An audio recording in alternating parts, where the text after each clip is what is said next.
What's up, everyone? Darkscream here, and before I begin, I just want to apologize for the quality of the audio that's coming up. Um, a situation occurred to where Magus lost his higher quality microphone, and he had to use a lower quality one when we were recording our vlog together. And I didn't want to delay the video any longer because it's been a while since Magus and I did a collab on something, and we've delayed it for almost a couple weeks now. We were supposed to do a stream, but then something else came up, and then I realized there was a schedule conflict where I couldn't work on any videos a particular day, so we had to delay it some more. So I was tired of delaying the video, and I just wanted to do a fun little vlog of him and I talking about JRPGs. Now, he is audible in the vlog. It's just that you are going to get classic Magus X1 circa 2008, back when he had the low quality cam and the low quality microphone. So that might be nostalgic for some of his longtime fans. But for anyone new, yeah, this is something that hopefully you guys can tolerate when you listen to this audio vlog of ours. But we had fun doing this video, and I'm glad we did. And it did last longer than I expected. I usually go for an hour. We went for almost 90 minutes. So, that all being said, kick back, relax, see if you can multitask since it's not a video heavy vlog, it's mostly audio heavy. Pull up a chair, get some hot cocoa if you're in one of the colder regions. I know the Midwest is getting just bombarded with the cold lately. And with that, I hope you'll enjoy this upcoming vlog. So here we go. So remember when I used to hate JRPGs? Yeah, I do. That was a decade ago. Yeah, I don't hate them anymore. In fact, I have yeah. a backlog full of them. That happened, what, like 6 years ago? Yeah, 6.5, close to that area, when it started with Persona 4. Oh, yes. Yes, I do remember. And you know what was your gateway into that? Was the Persona 4 fighting game. Yes, I picked up Persona 4 Arena because it was a fighting game developed by Arc System Works, who made Guilty Gear and Blaze Blue, and I love the hell out of Guilty Gear, which, by the way, that game is getting ported, well, X2 and the original Guilty Gear are getting ported to the Switch. Yeah, I heard about that. That will be something I'm greatly looking forward to. And I was like, okay, well, I played the game. I was like invested in the story because it was like a sequel to the RPG, but I was like, okay, I'll just watch the anime instead because years ago you said the anime was actually a good alternative because it follows true to the story, except they made one big change, and that was the protagonist. So I was waiting for the DVDs to come out, but I got impatient, found a copy of like Persona 4 for like $35 at a GameStop, and I picked it up, and I loved the hell out of that game. It was fucking fantastic. Love the story, love the characters, love how you can like spend day-to-day life interacting with them and basically being a Japanese high school student while at the same time exploring these weird-ass dungeons and trying to solve a murder mystery. All that was pretty interesting, very different from what I usually see in most fantasy RPGs. Had no random encounters. That's a huge plus. And I even made a video years ago saying, yeah, I hate JRPGs, but I love Persona 4. And then since then, it kind of snowballed. Like, I wanted more of a similar game, so I went back to play Persona 3, which I liked, but not as much as Persona 4. Right. Mostly because the mechanics are dated. I hated the fact that you couldn't even control all of your party members, and some of them will make the most idiotic decisions ever. But otherwise, that was also a really good game. Now, it just good had a story. the story was really good too. But it doesn't pick up until after the plot twist. Yeah. Yeah.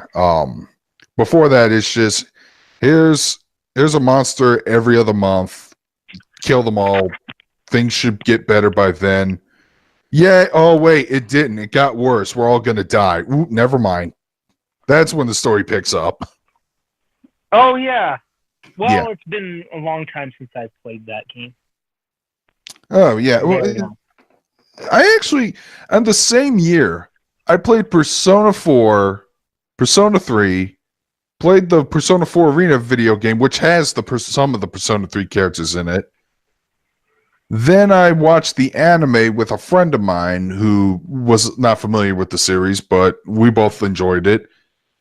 And I even bought a PlayStation Vita for Persona 4 Golden, which is a good handheld, but Sony really screwed the pooch in it on that handheld pretty hard. I Oh still play boy. my Vita, even with the Switch and the 3DS, which I mean, most people would say, oh, well, why are you playing that with the Switch and the 3DS? But, there's a lot, I could play a lot of games, and it also has an access to most of the PSP library.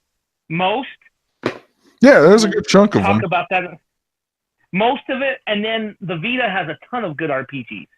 And they also have access to PlayStation 1 games, which the PS4 doesn't even have. No. No, they right. have. They do. They have PS2. It's not even that big of a library, but they don't have PlayStation 1 games either, which makes me scratch my head. Yeah. Yeah, and then of course you can, make a PlayStation Classic and release dated games like Rainbow Six, but I digress. So. Yeah, fuck the PlayStation Classic. Oh god, that was terrible. That was stupid. I played that. I don't know if it was terrible, but I question a lot of the games, such as Rainbow Six, the original. You really think that's going to age well? Just saying. No, I've played Rainbow Six back when it was new. It was terrible, and I also played the original PC version, which was way better. But it's not just that. I heard that the thing was like easily hackable if you just plug a keyboard in there and press the escape button.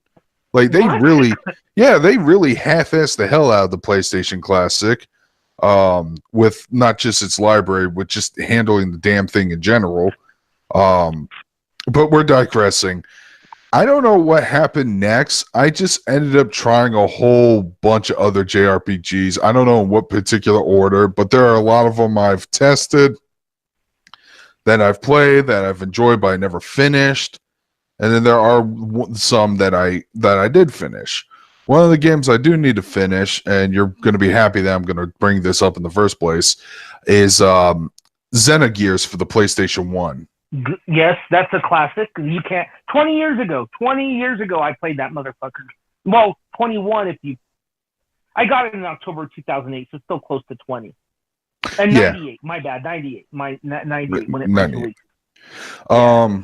Yeah, I do like a lot about the game. I love the art style. I love the story so far. I love the characters. I love the designs. I love the shift to production IG anime cutscenes, and I love the fact that there's mechas in it. But I just don't. It's the worst time to enter into JRPGs now because I just did it right in the middle of my adulthood. Bad timing. When you could have. I've been into them since I was like 13, 14. I've always been into video games, but I really got into JRPGs in 97. And like a lot of kids in that generation, guess what my gateway was? What? Final Fantasy 7. 7? Yeah, 7. Yeah, that was like my introduction to it. I don't know if it was my gateway because I didn't play a whole lot of JRPGs then. But that's all I played for about a good decade. See, whether people love or hated Final Fantasy 7, it did bring JRPGs into the mainstream light. Mm-hmm. Well, what happened was, you got to understand something. It's hard to say what this gen is, but every generation kind of has a genre that stands out as the most popular. Like last gen was shooters, 7th gen. Yeah. Shooters. And then the previous gen was kind of a mix, but the standout for that gen, at least on the PlayStation, was RPGs. Yes, it was for the PlayStation, but I can't say much for the N64. Quest 64, dude. Yeah, Quest 64, Ogre. I think it was Ogre Tactics or something. I can't remember. Which got re-released on multiple systems. And there was I don't know if it was Quest 64 or another RPG, but my friend said, "Oh, I thought they canceled that game a long time ago." But there was like a magazine ad a long time ago. I don't know if you remember this about Final Fantasy VII, where they made a stab about the Nintendo 64's hardware, saying it takes about like 12,000 cartridges just to play like one scene or something. Yeah, I remember that. Yeah, my friend still has that ad, and he still likes to show it to me and tell me about it almost every 6 months. Well, it's a cool ad, but I don't know if it's something to show all the time, you know. Well, he actually still archives all his old ass magazines. He likes to go back in them because nostalgia, and hell, there was some good artwork at the time. Can't deny that. Exactly. Let's go back to Xenogears for a second, because nowadays I don't have to worry about talking about Xenogears too much, if you know what I mean. But anyway, how did you feel about the game overall? Well, here's the thing. I haven't finished it. The last thing I did was I was like in some desert city, and I want to say I might have had a boss battle or something. And my character, what was his name? Faye? Mm-hmm. And who's the other guy with glasses? Oh, Titan. Yeah, Faye and Titan are like being transported on some ship. And that's where I last left off. Oh, okay. That's still early on in the game. It's pretty early. Well, like I said, it's because I've been picking up a whole bunch of other JRPGs. But to be fair, even when I didn't like JRPGs a whole lot, there were at least 3 standouts before my fucking transition to me liking this genre now. What were your 3 standouts? Well, like before, I actually played and beaten Tales of Symphonia for the GameCube. Okay. Which is the Final Fantasy VII of that series. Yeah, I don't think I ever told you that ever, and I know you're a big Tales fan, but yeah, I did play Tales of Symphonia, mostly because I heard the game was an action RPG, not a turn-based. That was like one of my reasons of like skipping out on those RPGs. And they are, but there are turn-based elements to them. Yeah, you can still like pause the game and like give commands and actions and stuff, but it still felt very actiony, and it was like a side-scrolling action. It felt like a fighting game in RPG form. Mm-hmm. That's what it felt like. Another RPG I played, also on the GameCube, and I played this a lot with my friends, couch co-op, was Phantasy Star Online. Okay. To me, that's the best multiplayer game on GameCube. Better than Smash Brothers Melee. Game. Don't get flamed, Billy, because, you know, people are so touchy about the Smash Brothers. Especially now. I don't give a flying fuck, dude. It's an opinion. It's a fucking opinion. And Melee is a great game. Melee is a great game, but I thought Phantasy Star, like, it had a co-op experience. I like working together with my friends instead of against them, and that's probably why I played PSO more. Mm-hmm. And the other RPG I played was around that time, but it was on the PC. Well, it was a Famicom game that got translated and available as a ROM for emulation. And I picked this up because I was a huge fan of the franchise. It was Sailor Moon: Another Story. Oh, I've heard of that. It is actually a pretty damn fun JRPG. Turn-based. And they have like little elements of Chrono Trigger, like tag team abilities with some of the characters. Like for instance, Sailor Jupiter and Sailor Mars can like summon a fire dragon together, and it also had a very interesting story. It takes place after S, but it's like its own original story that uses villains from the previous 3 seasons, and they actually have like their own versions of like evil Sailor Guardians that they had to fight against. I gotcha. Yeah, it was pretty damn fun. And so you played those games. Yeah, those were like the exceptions to the rule at the time. But I tried to play some other JRPGs, and I know you're gonna hate this. I know some other people are gonna hate this, but I put a lot of time into Final Fantasy VII, and I came Why out would I hate it? Because I didn't like it all that much. I thought it was. I thought like the main character kind of annoyed me. The gameplay wasn't pulling me all that much. There were some weird difficulty spikes I've encountered. In Final Fantasy VII? No, Final Fantasy 10. Did I say Oh, 7? 10. 10, Yeah, you yeah. said 7. Oh, Oh, my okay. bad. But I put a lot of time in Final Fantasy 10. I didn't, and it was like after fighting Seymour, I think I dropped that game. I know what you're talking about. Let me intervene here for a second. I get why you didn't like it. You probably may remember this from some of my old videos, but I stated that I didn't like Final Fantasy X until maybe 2014 with the remake. But let's be honest, it is a very, very polarizing game for some in the mechanics department. Not so much the story because it's very Final Fantasy-ish, but the mechanics are very polarizing. I was like, what the fuck is this fear grid shit? Stuff like that. And I Yeah. get the difficulty spike because I know what battle you're talking about. And it's easy for me because I know the tricks of that battle. But I know what battle you're talking about with Seymour. And that battle is a bitch. So I agree with you. I can understand why you did not like it. I like it for the story. I disagree with you on that. But I get mechanically why you didn't like it, though. Yeah. The sphere grid thing didn't really bug me all that much. It was just a new way of like stat progression, and I could adapt to that. But like I said, it was the story and some of the boss battles.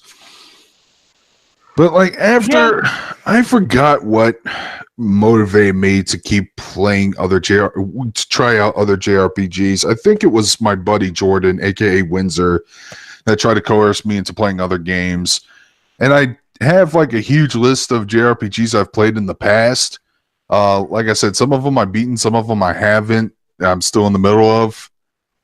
So I don't have any particular order where I'm going with this, but I recently picked up again The World Ends With You on the Switch. And here's the thing. I love the art design, love the story, love the characters, love the music, especially both the original and the remix track on the Switch. Right. But the fucking core gameplay is ass. It's just not. Okay.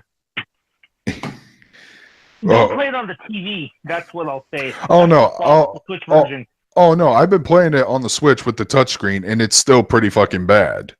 Because they kind of subtract one of the game was designed for the Nintendo DS.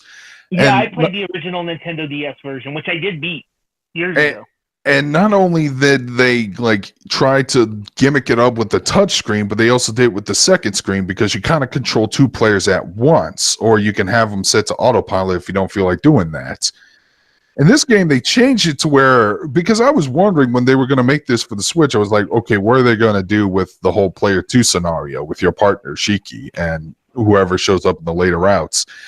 And all you do is just tap an enemy and they just fucking summon and do the attack, and it just kind of becomes a closer. This is one of the cases where I just wish the gameplay was just standard action, use buttons thing.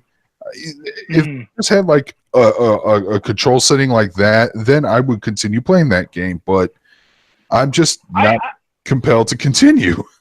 I like that game a lot, and while I understand where you're coming from, here's my problem with the Switch port. I like the port. I like it, but I don't like it. My problem is playing on the TV is stupid. Yeah. Yeah. It's just you have to wave around, and I feel like I'm playing some bad Wii game. It plays fine. I'll disagree with you respectfully on the touchscreen. It does. I think it plays fine, having played the original DS version, but it's ass on the TV.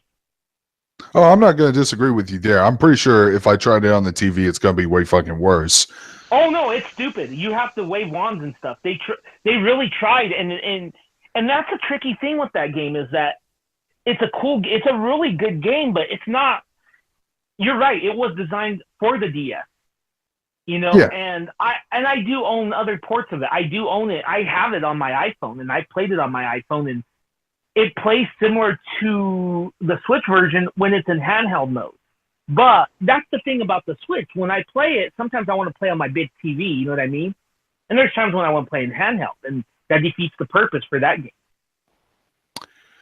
I'm just saying, if they make a sequel to this game, I would rather them just take a more traditional route with the gameplay because, like I said, you can tell from my tone I want to like this game a lot more because I really like. I don't know. I think I hover more towards JRPGs and contemporary settings, mostly because of Persona. Because I do have some games on this list that are kind of like this, and most of them are Shin Megami Tensei games too. But like I said, I'm not being motivated to finish that game anytime soon. But yeah, why don't we just talk about Shin Megami Tensei a little bit? I sampled some of their games, and I actually do own a few of the copies of their PlayStation 2 stuff. I tried Nocturne. Love the idea and the story and the soundtrack, but man, that game is hard as balls. Yeah, it is. It's a grind. Oh yeah. And Dante. Ooh boy. What about him? He was tough as balls. Did you beat him though? I did, and I think I want to say Matador shows up afterwards. He was a huge wake-up call boss. He was one of the fucking undead dudes. Matador, the skeleton, who dresses like a bullfighter, obviously. Mm-hmm. Yeah. He was really, really tough, but I couldn't finish through that game. Let me try to be more positive this time. And I even played a little bit of Shin Megami Tensei 4, which isn't as bad, although I have some hilarious stories about that game. I have that game loaded on my 3DS. Yeah, I have it on 3DS physically. So when I played that game, I got my ass handed to pretty bad in the tutorial stage. Got a game over. And the River Styx thing has a very interesting revival system in the game where the dude will be like, hey, if you pay whatever that in-game Nintendo DS universal currency system that you get if you just walk around with your 3DS, if you just pay up a certain amount, we'll just bring you back. And I was like, yeah, sure, I'll do that. So I get revived immediately, encounter another enemy, get killed again. And I get sent back down there, but the guy's not there. But one of his security guard people is like, wow, you're here. You came here pretty quick. Yeah, our boss isn't around. You could just go on and go back to the living world if you want to. And then my little fucking talking pit boy, I forgot what those things were called. Burrows? Yeah, I think they were called the Burrows. Which I compare to the Pip-Boy from the Fallout series because they're very similar in a lot of ways. But they finally told me, hey, would you like to lower the difficulty? I was like, I've been wanting to do that since the start of the game. Oh, shit. And I was like, yeah, sure, I'll lower the difficulty and just continue through with that game for a while. But one game I did finish, or at least I finished the main storyline, and I think you'll get a treat out of this one. I really love Devil Survivor 2. Oh, those are good games, both of them, I think. I haven't played the first one, but I did play the second one because they made an updated re-release called Record Breaker. And I have both. I have both of them. Both of them, I think, I have my 3DS here. Let me see what they're both called. I'll have to lower the volume here. Be quiet here. Okay, there you go. Not you, Billy. The 3DS. I was telling you to be quiet. Let's see. Devil Survivor. Let's see. Yeah, I have both of them though, and they're good. But yeah, Devil Survivor 2, tactical RPG. Really love the Final Destination-esque concept with like the death videos and trying to like save party members before they die in that situation. Mm-hmm. That was really cool. The apocalypse happening as in real time as your story. I thought that was a pretty cool concept. Okay.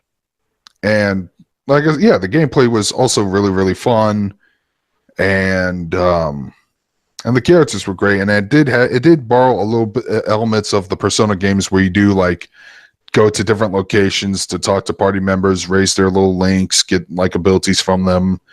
And depending multiple endings. Oh yeah. And depending on who you get with, who you bonded with, they either get to stay or leave throughout the end, until the end.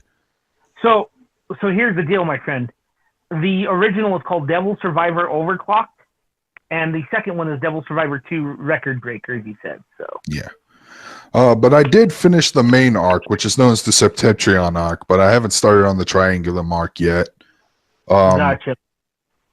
But because I was trying to see if I can get the true ending. I did get one of the good endings, but I haven't gotten the true ending because I haven't raised everyone else's little. I don't know what they called it. We'll just call it a social link for now. I haven't gotten everyone else's social link, so I'm trying to work on that. But yeah, I played the original Devil Survivor a decade ago. Think about that. Damn. A decade ago.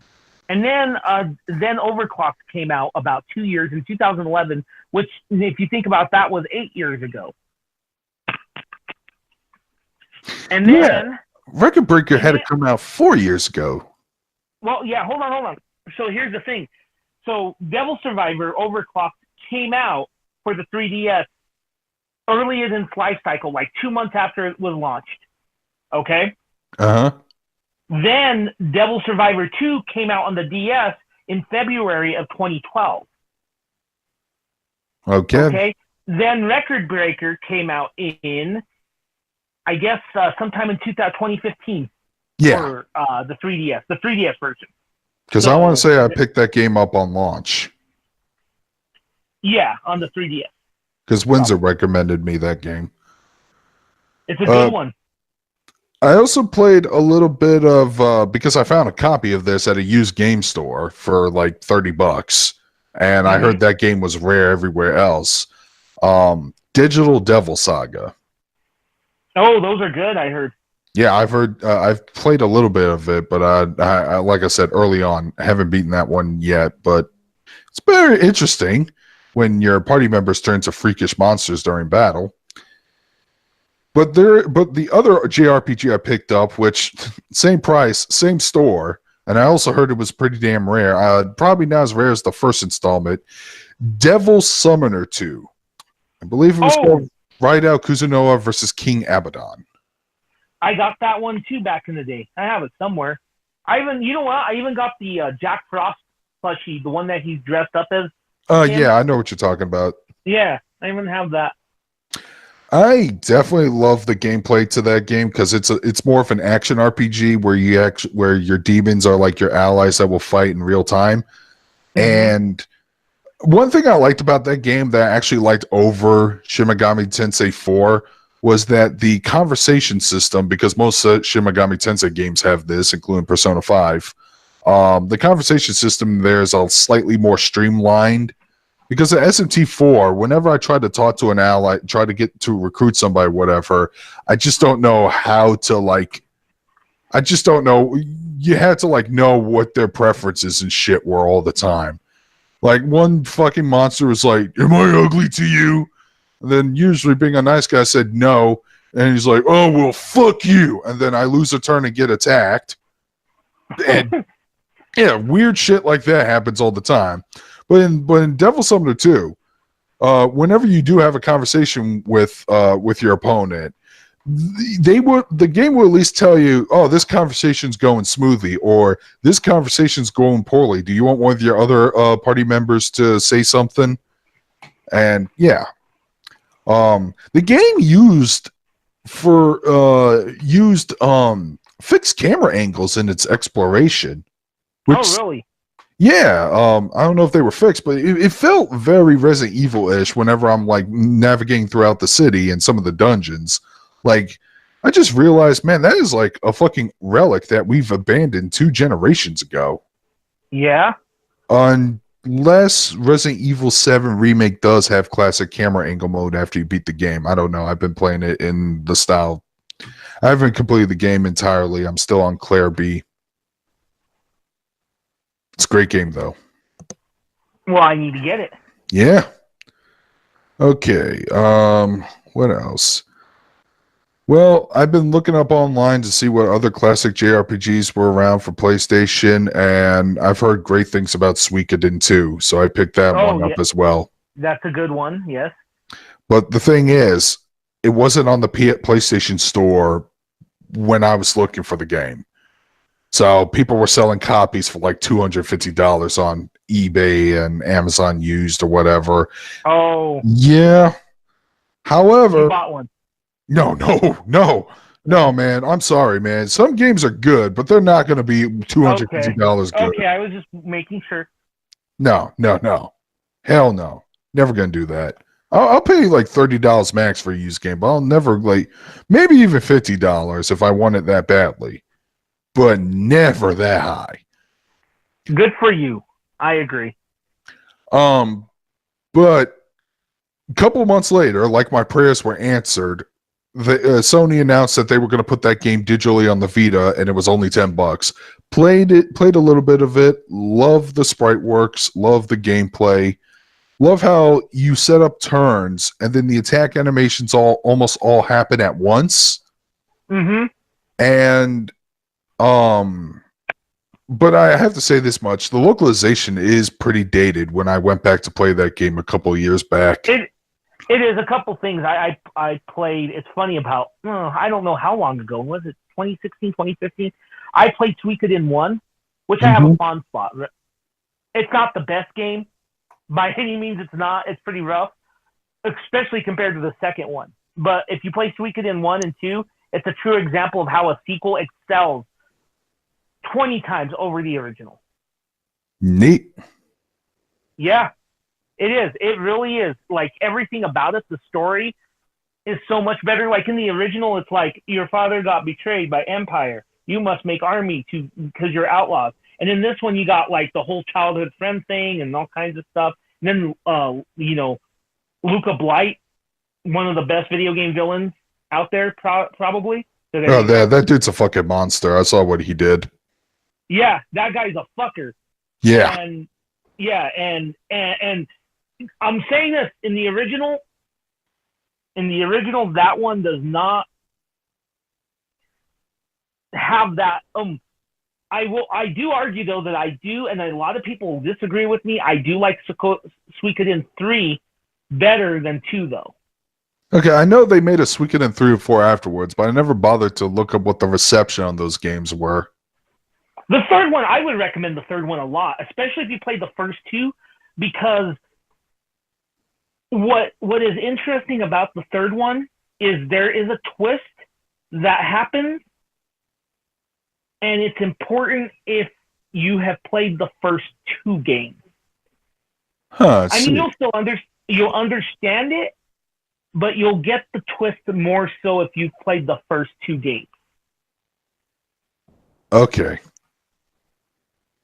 It'll impact you more because when I played Suikoden 3 when it first came out, and 2 and it was only a couple years replaced after I played 1 and 2, so it was still fresh in my mind. You know what I mean? Yeah, like, but would the twists still have some weight to you if you didn't play the first 2 anyways?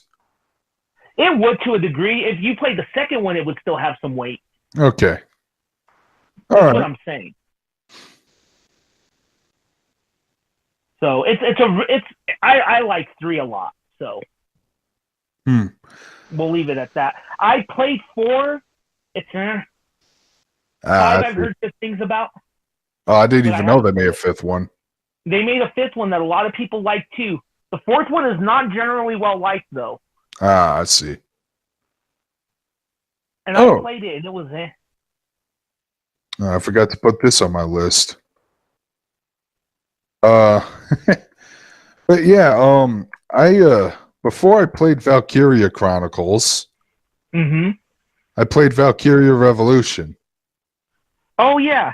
That game was shit. It came out what, 2017? I want either 2017 or 2016. I wanted to like the game because, even if it was $40, whatever. But the game was ass. I hated it. It was terrible. I didn't hear very good things about it. It's not a good game. For one thing, this is my biggest gripe with the fucking game. You know how the story is told from like an instructor to a student about like the history of the story of the 5 traders or whatever the fuck they're called? So they're kind of like simulating a history class. And much like some people's history classes, it is the most boring, sleep-inducing bullshit ever.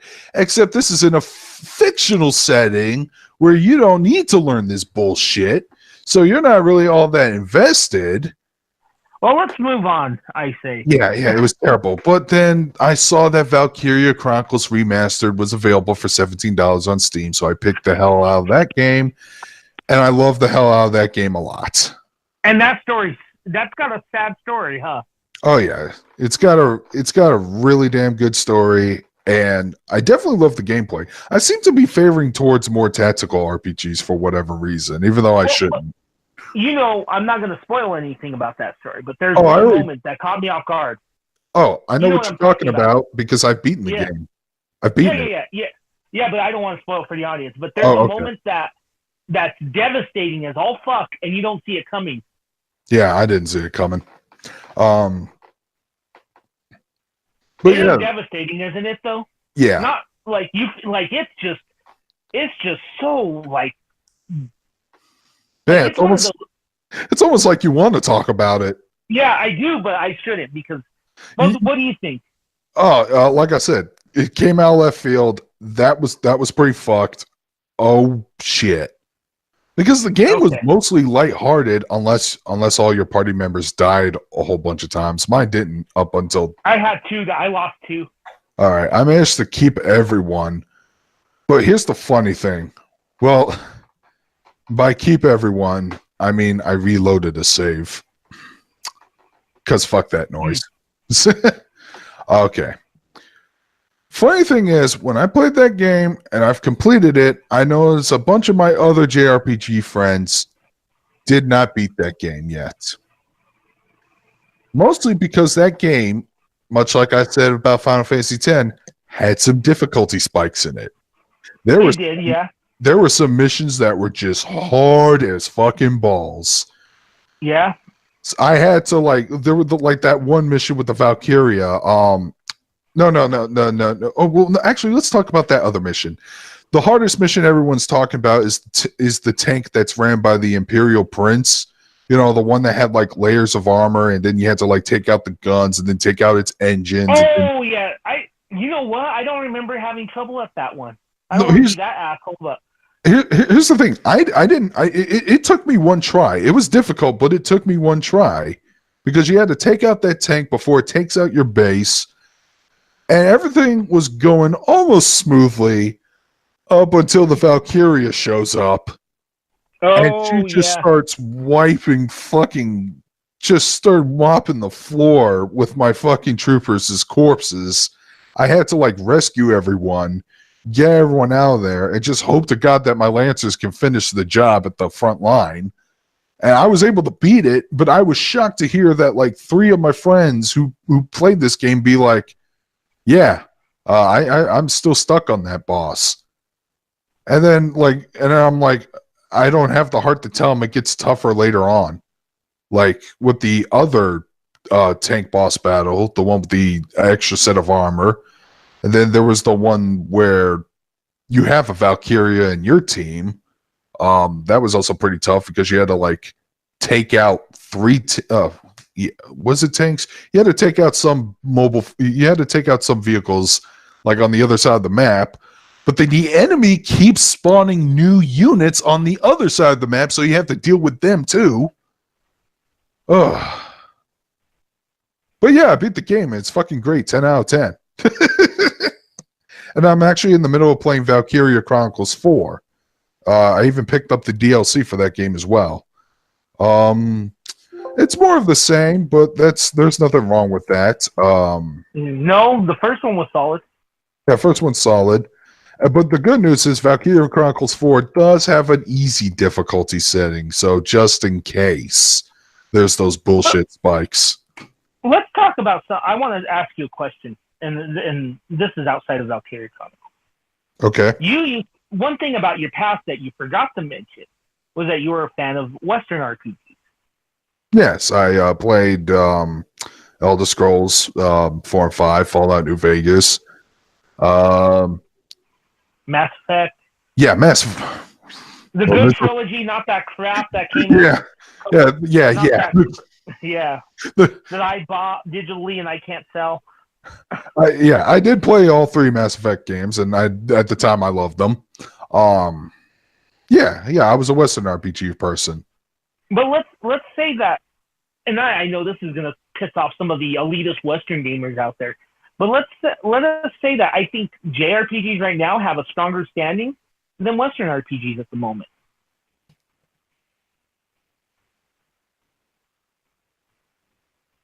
Yeah, I'm gonna have to say yes, because not enough people played Witcher 3 that I know of. Everyone is still like, well, I'm still playing the first game. I'm like, just skip that, get the cliff notes, play Witcher 3. I'm still playing through The Witcher 3. It's weird. I haven't beaten it, but I'm still playing through it, so it doesn't. Oh, I thought you finished the main campaign already. No, Oh, wow. I'm still playing through it. It's this weird thing where I'll play it. I don't dislike the game. It's weird. I'll play it for like 3-4 days, get a good chunk of it done, and not come back for it till months later. But I am almost done with the game though, so I should finish that. But I got other things I'd rather play. Yeah, that's kind of why I have this backlog of games myself. It's the same reason. I'll put some time into a bunch of other games, and yeah, I love them, but then I'll just put them off and play something new or something different.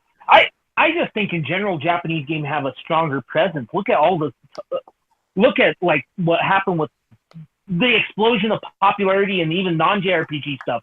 You know, like Akuza, and that could be argued if that's a JRPG in itself. You know.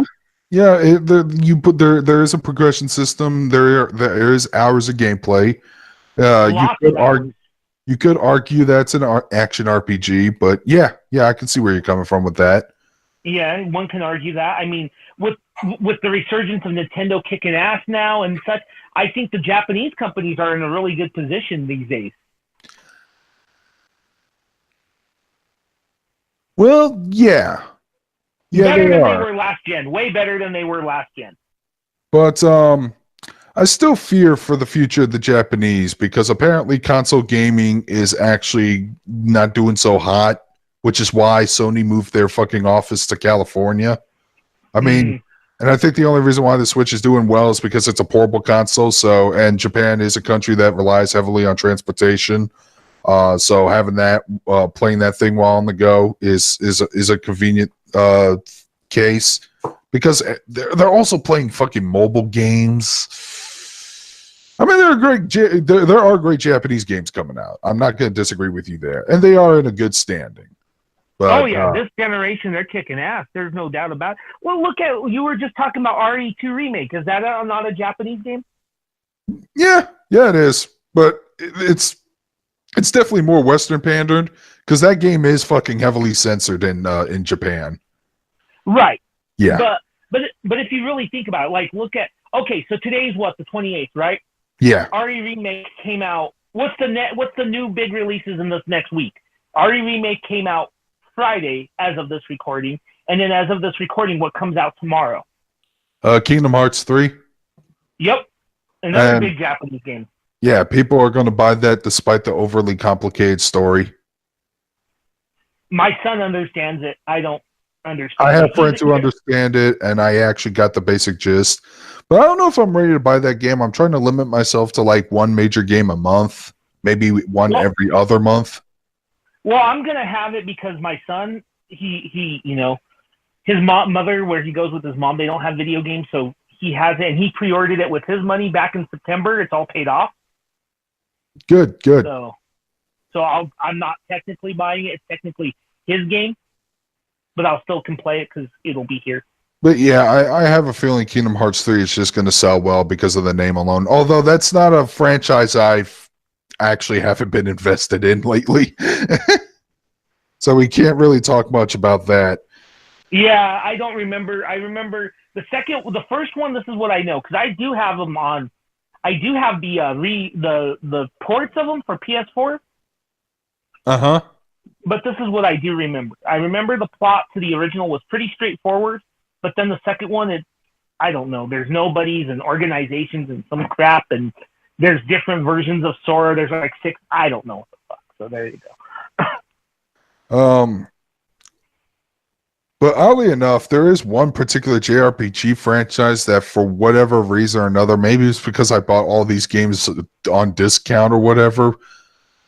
But I don't even consider myself a diehard fan of these games. But I've actually played a lot of fucking Neptunia games. Oh, I have one of them. I have one on PS4. I Which bought one? it for like $2 on sale. I don't know. Hmm. Okay, if it's the PS4 one, I want to say it's V2. Might be. Yeah, which is like the fourth mainline JRPG Neptunia game. I've Those never played it. games, the gameplay themselves are pretty simple yet fast and fun. It's turn based, and they're kind of just easy to grind on, which is probably why I put a lot of time in all of them. I've beaten the first two games. I've beaten V2. I'm still in the middle of Rebirth of V. I played most of the spin-offs, but I did like Super Dimension Neptunia versus Sega Hard Girls. That was a pretty fun one. Well, that sounds wrong in a lot of ways, but It is, but it's supposed to be Sega Hardware Girls. See what the deal is.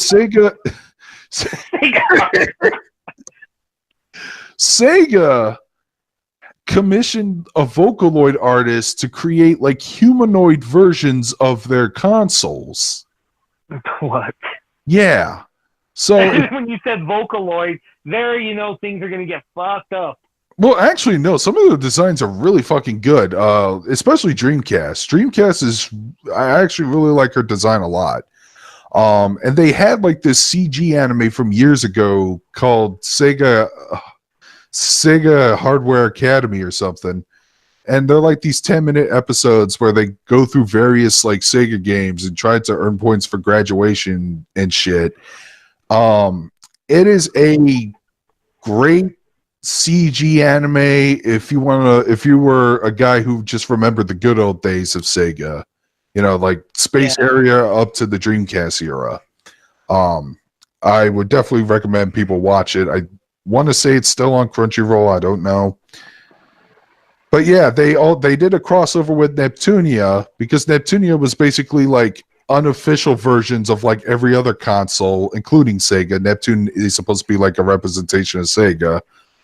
And I do like it when the game gets comical and has some social commentary on stuff about video games. Like the whole theme of the second game was like combat and piracy.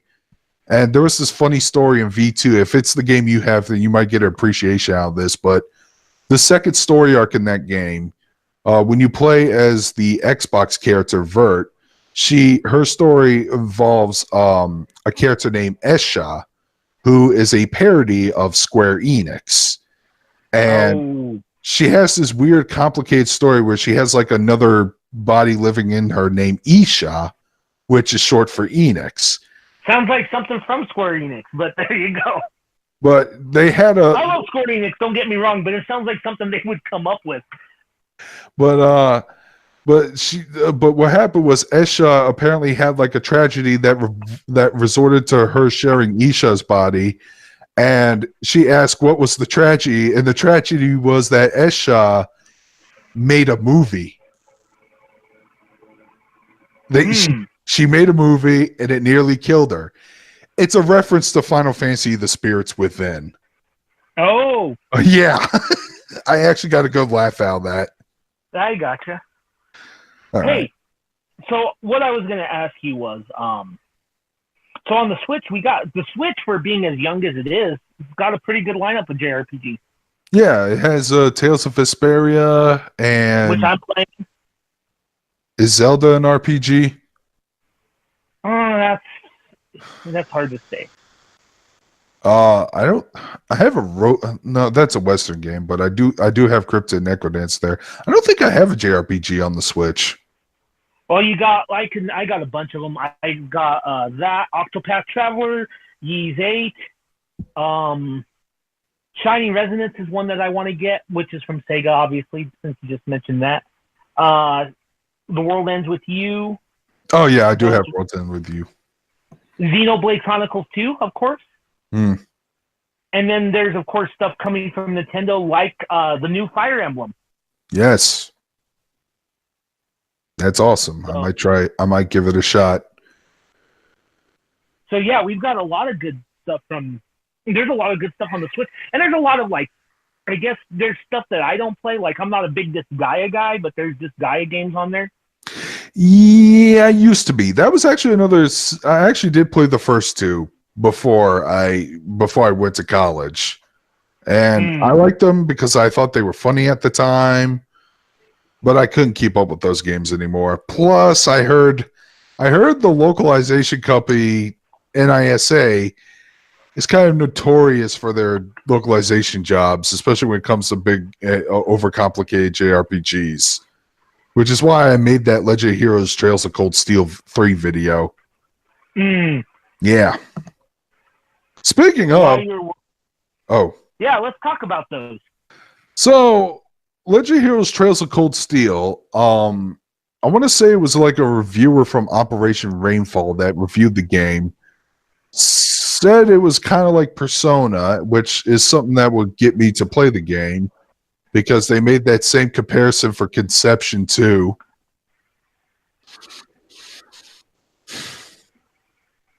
They're pretty solid. The Legend of Heroes games are pretty solid. I was just gonna say, I can't believe they localized Conception too. But anyways, you don't want to know what that game's about. Trust me. I know what it's about. Well, we won't talk about it. But anyways, I tried out Trails of Cold Steel, and that became like my second favorite JRPG behind the Persona series. Definitely loved it a lot. Love the like weird fantasy modern steampunk world building that they have with the orbital energy thing that they have. That's their little fantasy element there. Finished the second game a week ago. No, it was actually 2 weeks ago. It was on the same week the third game got announced, actually, which had an epilogue that took fucking forever, by the way. It took like it took like 6 to 8 hours to finish. Let's be honest, a lot of okay, never mind. I know. A lot of JRPGs have long endings and some conclusions and some epilogues and some post-credit scenes, but none of them were 8 hours long. None of them had like hidden quests that you had to do. Okay. Yeah, there was like one quest when I had to like get one NPC to like date one of my party members or something. Wait, what? That's in the ending? Yeah, that was in the epilogue arc. But that being said, the game did finish really strong, and I'm looking forward to the third entry a lot. I played those on. Let me say something. I played those a couple years ago on PlayStation Now. I didn't get to finish because PlayStation Now is. I like them a lot. Of course, you know what I didn't like about those games, which we shouldn't spend too much time on, but I wasn't too keen on the English dubbing of that game. But I do like those games in general, and I am looking for the PS4 versions because I will get Japanese language options. I see. Am I not right? Well, everything up until the dub, we're just going to have to disagree there. Yeah, I mean, you can play in Japanese. Yeah. It's going to have the Japanese language option, right? Yeah, it will. Yeah, see? So there you go. My major complaint is fixed in this port, so there you go. But yeah, and I am playing Trails in the Sky, its predecessor, on PC right now, and they have a very interesting feature. You can actually fast forward through when exploring or playing in the battles, which is good because that game is actually pretty damn slow paced. I need to buy the other Trails because I played the original Trails in the Sky, and I know the other two have been since released, and I like that first one a lot. Yeah, I just need I definitely do need to finish the first one, and I've actually been tempted to do a video on that one with Nightman because he's a huge fan of that series too. Apparently, he imported the Crossbell Arc games, which have yet to be localized here. I want to say they're called Trails of Zero and Trails of Azure. Mm-hmm. But it takes place in like another city, and it gets heavily referenced a lot in Cold Steel. In fact, they actually have like a couple characters that show up in the second game, but if you don't know who the hell they are, you're not going to be that invested. Right. But I want to. This brings up something that I think we need to talk about, though, not to dissuade you, but this is important. I've noticed in the last decade, and I'm going to lump Yakuza in this because it's pretty important, that series like the Legend of Heroes, Persona in particular is probably the biggest one. Persona, the Legend of Heroes, the Tales series, Yakuza, and a couple others have garnished really big followings here in the United States that have kind of taken a little bit above what is considered niche. Wouldn't you agree? yeah, I'm not sure where this paradigm shift happened. I think it was because everyone picked up a PS4. Because I didn't really get into JRPGs until I picked up a PlayStation Vita. Well, I will tell you where this paradigm happened because you were not the only one that played Persona 4 Arena and went to Persona 4 Gold, went to Persona 4 Golden, because that happened to a lot of people I knew. Ah. And that's what drove them into that. And I think you're right too. The dominance. Let's be honest. The Switch included is dominating the Xbox One. I'm not saying that to be a fanboy. It's just the fact that more people own Switches and PS4s than they do Xbox Ones. Right?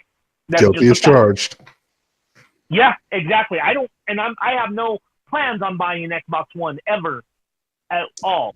So that's just me. If you have one, cool. I'm not criticizing you. That's your preference. But what I'm saying is these two consoles are full of these niche Japanese JRPG titles. Yep. And I know Sony likes to promote things like Spider-Man and things like that, and Red Dead Redemption 2, which from what I played of Red Dead Redemption 2, because I own it, it's a pretty good game.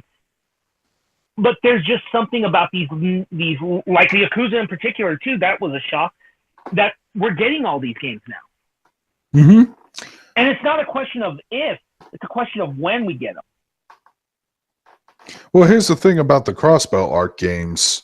I don't know if we're going to get those, and it's most likely if we do, they're going to be Steam PC exclusive. I gotcha.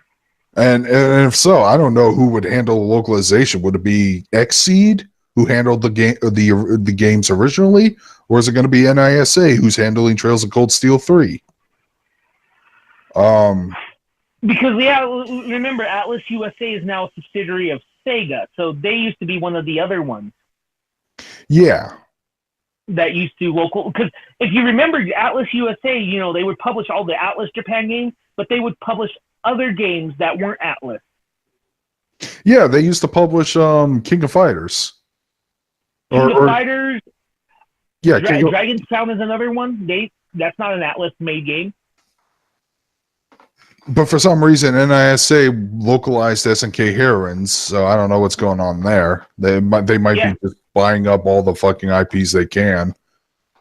Oh, well, I understand that they also worked on the SNK 40th anniversary, if I'm not mistaken.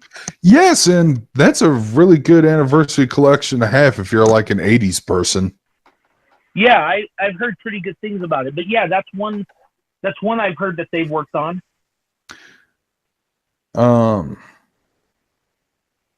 But yeah, like if you talk to some of these people who are fans of those niche titles, they would tell you they have like a huge hate boner for NISA.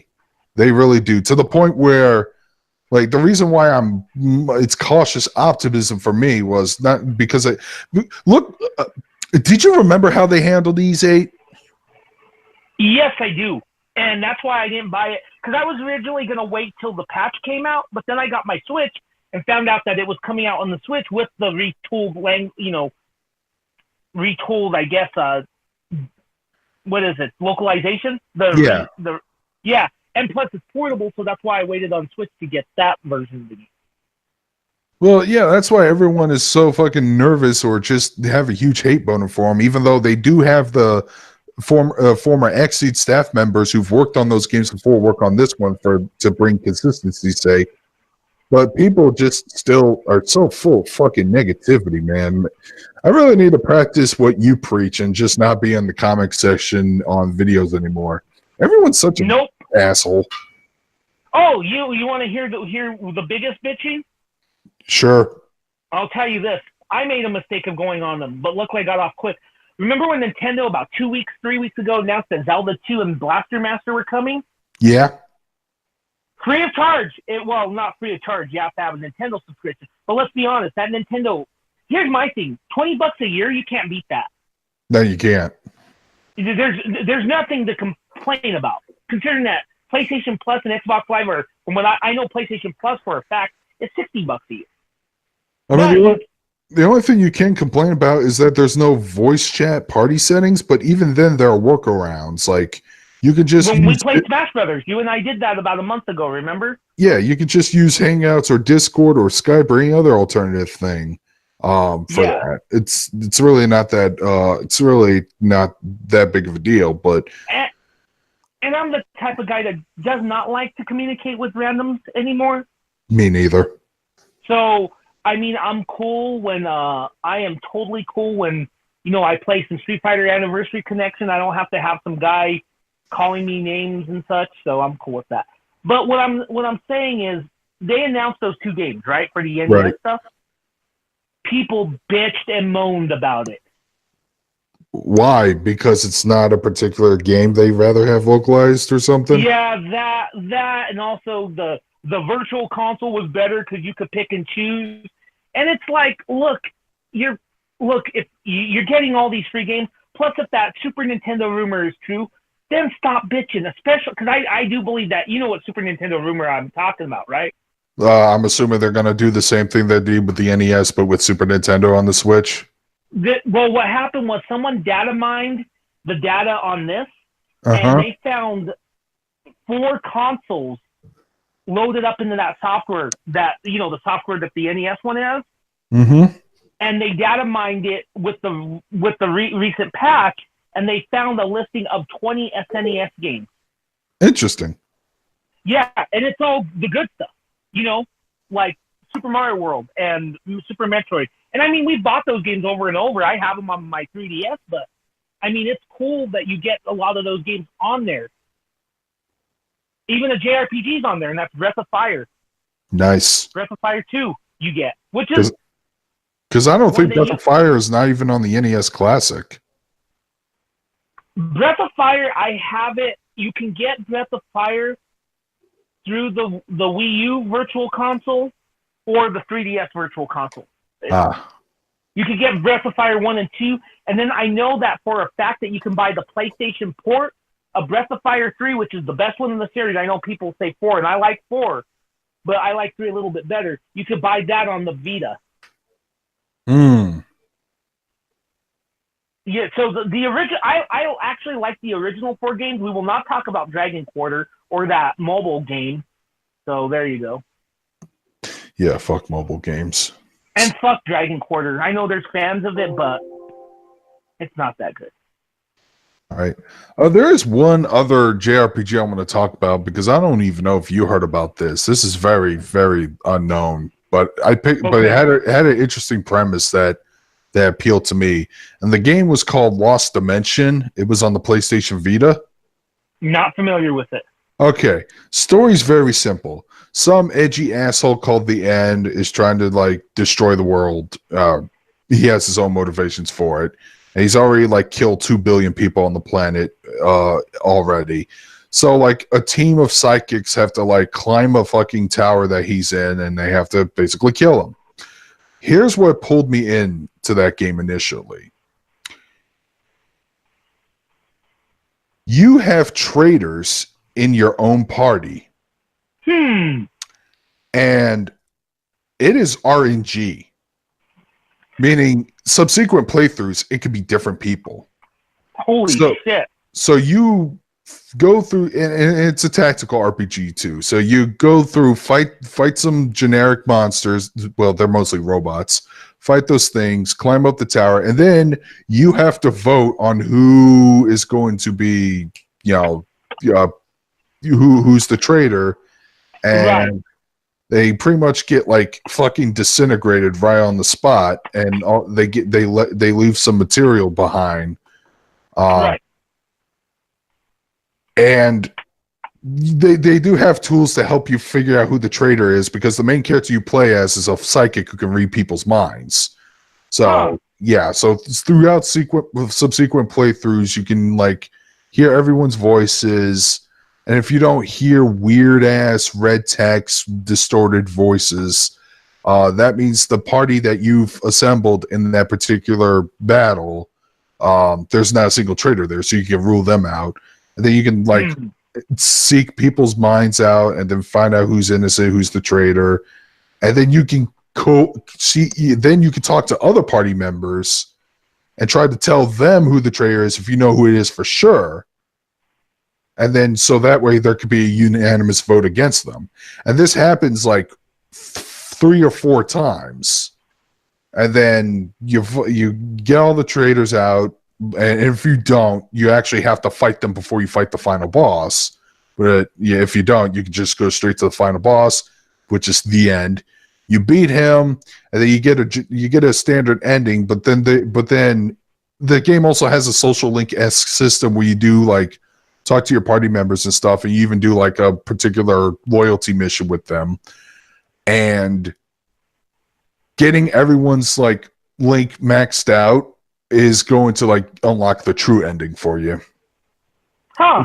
So yeah, so that's why I like that game a lot, and I've played it. It's a good one.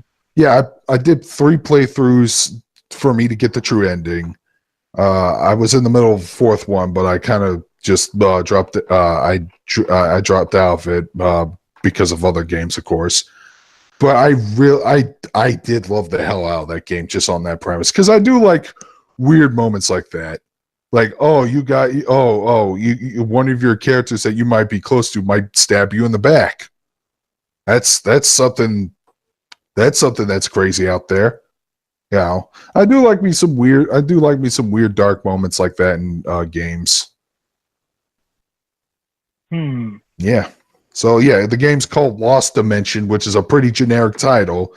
And like I said, story ain't much, but I just definitely like the gameplay concept and stuff. And the RPG battle system was also pretty damn fun, because they have like abilities like delegation, where if you can't move any further, you can like delegate to the nearest party member, and then they can take over the rest of the turn, and you can have them do a special attack. And depending on who you delegate the turn to, they unlock an extra ability and whatnot. So yeah, and of course each party member has like special unique stats. Like one character can like phase through walls and stuff, so it'd be easier for him to move around. One character is the medic, who can also poison enemies and shit. One other character is great at support, which is kind of ironic, because he's like the annoying little asshole character who doesn't like to get along with anybody, but he's the strongest support member in your team. It was really fun. I love the game a lot. I'll give it a go. So, is this it, or do you got more to talk about, my friend? Let's see. I'm just seeing what else.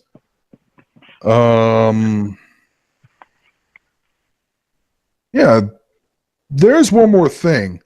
Okay. I did import Super Robot Wars X and V. Oh, those are RPGs. Yeah, we never get those games. But they do have a dedicated localization team in order to attempt to at least get some people who are aware to like order it online over the store. Because the newest Super Robot Wars game, which I believe is coming out this month, I want to say it's called Super Robot Wars T. Guess what? Guess what anime is going to be in that game? No clue. Yeah, you wouldn't even guess this, but it's Cowboy Bebop. Really? Yeah. That's a robot? Okay. Yeah, that's another thing. Apparently, I just entered a generation of Super Robot War games where they're not really depending strictly on mecha anime IPs anymore, because Super Robot Wars, I want to say it was X, had Nadia, Secret of Blue Water, in that game. Okay. The thing is, the vehicle that represents them is they're the Durango inspired characters. I want to say their name was Grandis or something. They're a little little mini beetle scarab tank or whatever. That's their vehicle in the game. And what else? I think that was it. But I do like those games. They're also tactical turn-based RPGs. See the pattern there. And what's really interesting about them is that they do come off as like weird fanficky stories, and they do introduce me to like older classic super robot anime from like the 70s and 80s, like Shin Getter Robo, or I believe it was called Getter Robo Armageddon. Those are really fun, and I suggest if you're a mecha fan, like try to see if you can find them on Amazon or Play Asia and try to import it from there. Nice. We have so many resources these days for importing games. And they do have like English localizations, so it makes the game a little bit easier. The only thing you have to struggle for is that Japanese games, the confirmation button is circle and the cancel button is X, whereas in America it's reversed. X is always the confirmation button, circle is the cancel button. Yep. And I just realized there is one last couple of JRPGs I do want to talk about. Oh. I've been a fan of this anime more than Pokemon. So Digimon. I was curious about Digimon Story Cyber Sleuth. That's a pretty good game. Oh yeah. I fucking love this game a lot. Like the story is very Shin Megami Tensei-ish, but with Digimon characters. And it's pretty in-depth. Oh yeah. See, apparently Digimon is trying to do stuff that aims towards an older audience, because I don't think they can compete with like getting a children's demographic, because Pokemon is just fucking an indestructible force at this point. Well, you got to understand, even back in the day remember, this is when I was in high school. A lot of kids watched the Digimon cartoon, right? Not kids, we were in high school. But I was like in elementary school still at the time. I was my sophomore year of high school, 99, so late 99, I should say, when they aired that first episode of Digimon. Mm-hmm. And when that came out, remember some of the kids told me, you got to watch this because it's edgier than Pokemon. And that's the thing. Pokemon follows a formula, and it's fine for what it is. I like Pokemon on the technical basis that it does what it means to do. You collect things, you battle and get stronger, and you try to be the best you can be. That's all Pokemon's about. Digimon actually tells a story, which is fine. I'm not saying it's better or worse, but Digimon, that first like cartoon that came out, told a story. It wasn't about Ash Ketchum doing the same shit. Like the first time he did it, it's fine, but it's him doing the same thing. Oh, I lost the main gym battle. I want to be the best, but he sucks at it. Because he does it every fucking new region he's in. But Digimon told a story, and then the second season, those characters were older. Yeah, and they had kind of a semi-new generation to team up with them with. Like, yeah, so that's the main difference, I think.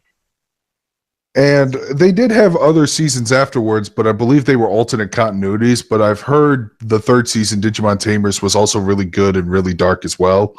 But the thing is, Digimon Story, Cyber Sleuth, it was really fucking good. And I was also addicted to the grinding in that game. Yeah, it's a good game. Because I was just like battling out, digivolving, de-digivolving, re-digivolving, just getting all these types of fucking Mega Digimon I could get my hands on. I even like looked up online to see if I can like farm for EXP boost items I can equip to my party members. And they did make a spin-off game last year. Yeah, I want to say it was last year, called and this is a mouthful, Digimon Story Cyber Sleuth Hacker's Memory. Now, when I heard that full title, my question was, why didn't they just call it Digimon Story Hacker's Memory? Just skip the Cyber Sleuth part out. Because I realized, it's a spinoff that actually takes place in the same timeline as Cyber Sleuth. You just play as a different character this time. And the gameplay more or less is the same. It's turn-based. With it feels like a classic Super Nintendo turn-based RPG actually. just like in 3D form. Because like they don't even like show you hit it doesn't show your Digimon hitting the other Digimon on screen. It has this action reaction shots all over, kind of like Pokemon Coliseum back on the N64, if you remember that game. Yeah. Yeah. But yeah, I fucking loved that game. And like I did like the Digimon anime, but I kind of phased out of it. But I did remember I do remember fondly of it more than I do Pokemon. I was like, yeah, you know what? That did have a better story, better characters, and I definitely like the Digimon designs a lot more. And I definitely like what they do with the evolution routes and stuff. And you know, the game almost didn't get localized either. I think Bandai, yeah, Bandai. That's another thing, man. With all so there are some great JRPGs coming out, and thank God that there are. But my God, we almost didn't get some of them because developers would just fucking quit halfway. Same thing with happened with Yakuza after the Dead Souls game came out. But apparently, you know, we almost didn't get Xenogears. Actually, no. We almost didn't get it because I remember, and this is well documented. I remember Xenogears came out in January of '98, and it was making waves in Japan when it was released when it was released then. But here's the problem.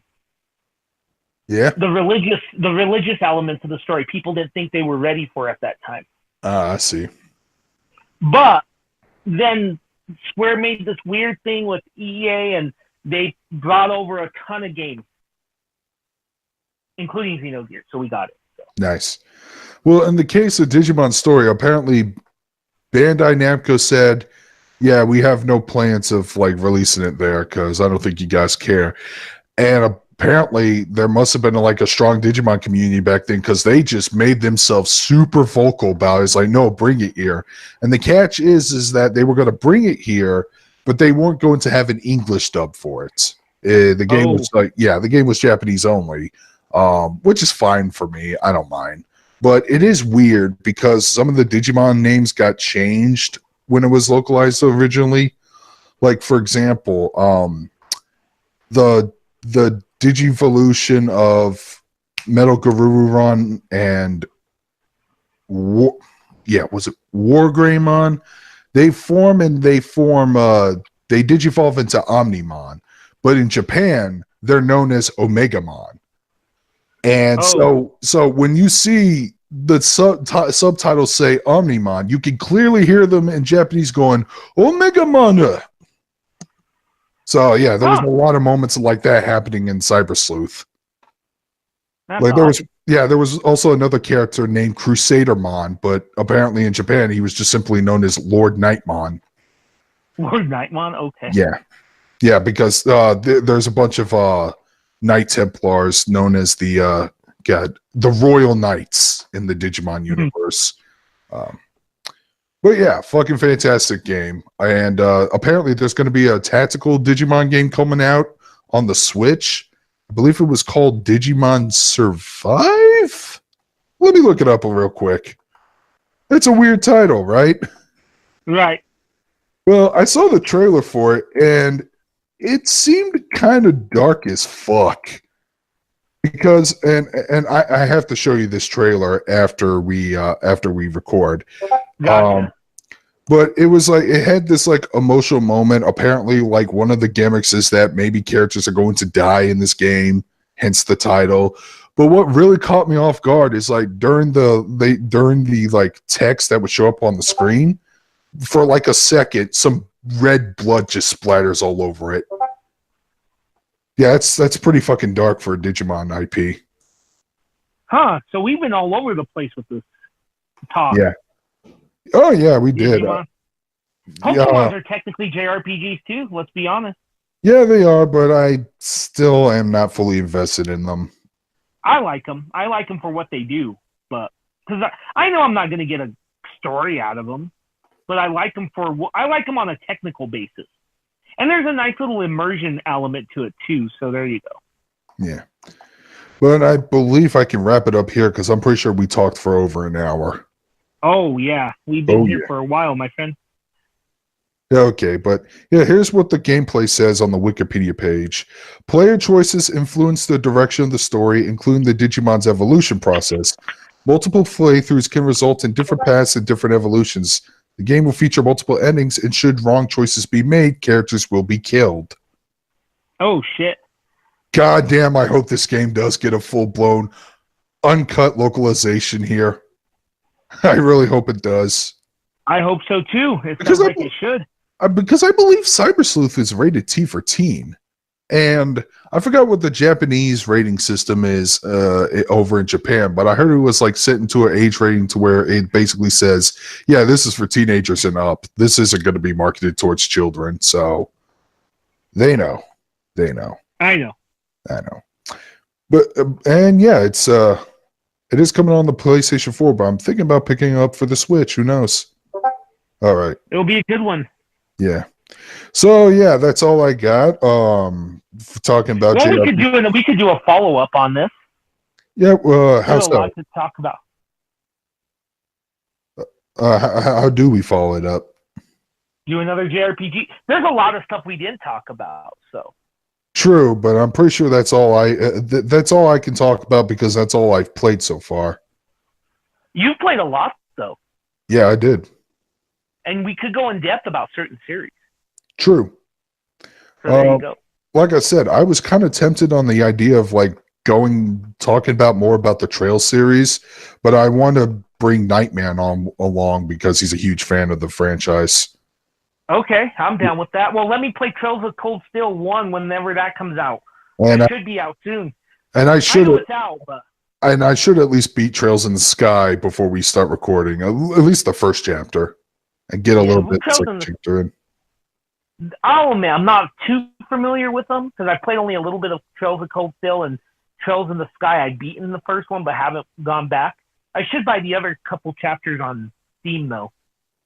Yeah, but I am waiting for the PS4 versions whenever those come out. Yeah.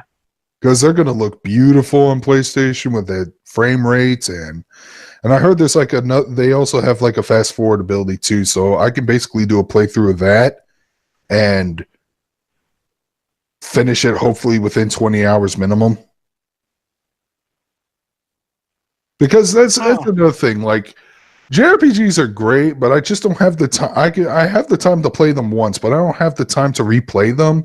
The only exceptions were the Neptunia games because they had like a fast forward feature, and of course, when New Game Plusing it, all your stats carry over, so everything I fought, I killed in one hit. I gotcha.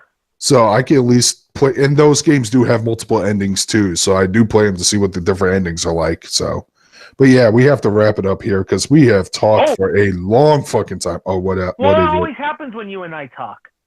That is true, but that is true. But the last time we were able to keep it under an hour, but I'm pretty sure we went over. Oh, we did. We did. I have a question though. Yeah. What happened? And I haven't had a chance. I take it Gundam Unicorn won over Tekkaman Blade? No, it's Gundam X actually. But yeah, it won over Tekkaman Blade by 1 vote. God damn it. You know what? Do Gundam, but I still want you to do that review of Tekkaman Blade afterwards. Oh, I plan to do so anyways because the votes were that close. But yeah, Gundam X will have to come first. I'm 5 episodes in, and it is pretty damn good so far. It's basically a better version of Gundam Wing, a Gundam X. Oh, Gundam X, okay. Yeah. And Tekkaman Blade, you've only heard my praises of it over the years. Yeah, and another person that I know of actually made a video called Anime Recommendations for Darkscream. He recommended Project Echo and Riding Bean and Tekkaman Blade. I watched the first 2 stuff he talked about, and I do love those 2. So I know Project Echo is more up your alley. I know you would like that. Yeah, Project Echo is just pure silliness and fun little, just a whole bunch of references and stuff about how great anime was back in the day. And Riding Bean, it was fucking amazing. I actually picked up the Kickstarter Blu-ray for that, and I can't wait for the Gunsmith Cats one too. Now, mind you, Tekkaman Blade is up on YouTube in its entirety. Yeah, but I did pick up the DVDs already, so. I have the DVDs. You found the DVDs? Where the fuck did you find those? Someone on Amazon was selling it used, so I know. That series probably does need a freaking relicense. I have those. You know what? I bought those DVDs a decade ago. I bought them. In fact, I bought them around the time that I started on YouTube. Yeah, I know. I noticed that Tekken Man Blade was around at FYE stores all over the place, but I just never got around to buying them. Gotcha. Yeah. Yeah, you'll like them. That's a good series. Yeah, it does. I've seen some of the artwork, and I do like the design of Tekken Man Blade because I do have a Wii, and I do have Tatsunoko versus Capcom on it, and Tekken Man Blade Tekken Man Blade is a playable character in that game. That's right. I forgot about that. As well as the original Tekken Man. Yeah. Yeah. Oh, just a heads up though. I know it's a little bit on the darker side though. That's fine. Like I do like some darker stories. It's not like Berserk dark though, or Evangelion dark, but it's still kind of dark. Yeah, that's fine because fucking Gundam Thunderbolt was dark, and I still love the hell out of that. Gotcha. Yeah. Well, like I said, man, now's a good time for us to wrap it up. But I hope you do feel better because that oh boy, that stomach virus sounds pretty bad, dude. Or yeah, food poisoning. Well, whatever. But I feel better now. Yeah. And then maybe next week we could probably string a game together. Like I said, I picked up Injustice 2, so that's something we could fight each other on. And with the new Mortal Kombat's kind of timely, right? That is, yeah, but here's the thing. I'm not picking that game up when it comes out. Oh. I'm going to wait until Mortal Kombat 11 XL or whatever the fuck the version with all the DLC is going to be called when it comes out. I just think it's a really decent money-saving strategy. I mean, I love Mortal Kombat, but I don't know if it's NetherRealm or Warner Brothers, but they just seem to like put a whole lot of DLC in their game, and gotcha. It's always like over $100 altogether, and really, it's just not. It just not now. Maybe when the complete edition comes out. I mean, there's already a pre-order bonus to play as Shao Kahn, for God's sake, so. Yeah. All right, so is this it? All right, this should be it. So, bye, guys. All right, bye, everybody. Yeah, make sure you check out Magus's channel if you haven't already. But with that, this is Darkscream signing out.